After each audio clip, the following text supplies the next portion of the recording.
Okay guys, welcome back to civil society. तो दोस्तों देखो, आज मेरे हाथ में एक डिवाइस है, गजट है। ये एक्चुअली किस लिए यूज़ होता है मैं आपको बताऊं। तो जब आप कभी इंडस्ट्रियल फील्ड में काम करते हो तो कन्फाइंड स्पेस के लिए ये लिया जाता है, जहाँ पे ऑक्सीजन लेवल डाउन हो या फिर कोई अदर गैसेस जो हार्मफुल होता है बॉडी के लिए, तो उसको डिटेक्ट करने के लिए होता है ये।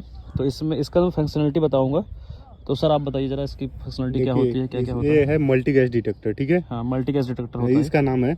इसमें आपको ऑक्सीजन लेवल बताता है, H2S बताता है, और कार्बन मोनोऑक्साइड और एलईएल, लोअर एक्सप्लोजन लिमिट, ठीक है। ये 4 चीज़ों को इसमें बताता है, ठीक है। जिसमें आपका ऑक्सीजन का मात्रा अभी देखिए अपने एटमॉस्फेयर में 20.9 है, ठीक है। बिल्कुल। H2S 0 ppm है, और CO 0 ppm है, और एलईएल 0% है। तो ये मतलब जब भी आप कंफाइंड स्पेस में जाते हैं या फिर किसी ऐसे एरिया में जाते हैं जहाँ पे गैस वैसे रिलीज होता है ना, तो अपना जैसे मतलब इसका जो भी रीडिंग होता है इसमें आपके पास आ जाता है। ठीक है। तो अभी हमारे पास जैसे ऑक्सीजन का लेवल है, तो इसका मिनिमम कितना होना चाहिए? 19.5 होना चाहिए मिनिमम, मतलब मैक्सिमम होना चाहिए 23.5। अच्छा, कहने का मतलब है कि 19.5 के बाद ये अलार्म बजना चालू हो जाएगा।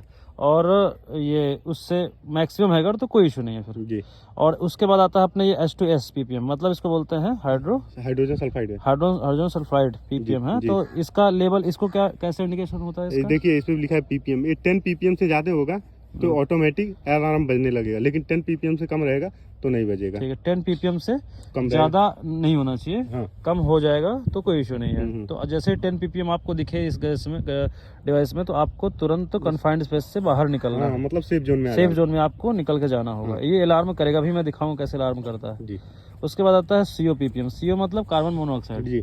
तो कार्बन मोनोऑक्साइड का लिमिट कितना होना चाहिए सर? एक्चुअली इसका 50 ppm होता है। जब ये 50 ppm से कम रहेगा तो आप काम कर सकते हैं, लेकिन उससे ज्यादा होता है तो आपको अपने जगह से हट जाना है, सेफ जोन में जाना है। अच्छा। और ये एलईएल है, लोअर एक्सपोजर लिमिट।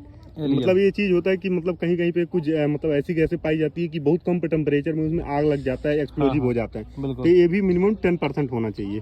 मतलब ये 10% से ज्यादा नहीं होना चाहिए। 10% से ज्यादा हो रहा है तो मतलब वहाँ पे खतरा ज्यादा ही है। ठीक है। देखो गाइस, ये जो डिवाइस है ना, आप जब कभी इंडस्ट्रियल प्रोजेक्ट करोगे, जैसे ऑफशोर ऑनशोर कंपनियां होती हैं जहाँ पे आपका ऑयल फील्ड होता है, तो आप जब टैंक की क्लीनिंग करने जाते हो या फिर किसी गहरे ट्रेंच में जाते हो, जैसे कोल वगैरह माइनिंग में जाते हो, तो वहाँ पे ये सब का बहुत ज़्यादा यूज़ होता है। तो इंडस्ट्रियल प्रोजेक्ट में, जैसे अभी आप IOCL के कभी आप डिपो वगैरह में जाओ, टर्मिनल, रिफाइनरी में, तो इन सब जगहों पर इस डिवाइस का यूज होता है। आप देखोगे तो जब आपका जो सेफ्टी ऑफिसर होगा आपको सजेस्ट करेगा कन्फाइंड में जाने से पहले ये डिवाइस आपके पास होना ही होना चाहिए। ठीक है।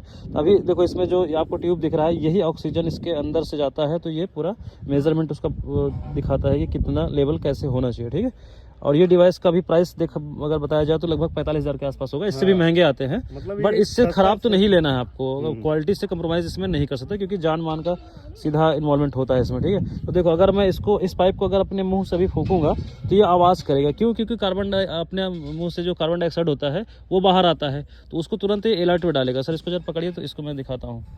अभी देखिए, जैसे ये पाइप है, इसको मैं अपने मुंह में डाल करके इससे कार्बन डाइऑक्साइड जो अपने मुंह का जो ऑक्सीजन है उसको बाहर डालूंगा, तो देखो कैसे इंडिकेशन करेगा ये।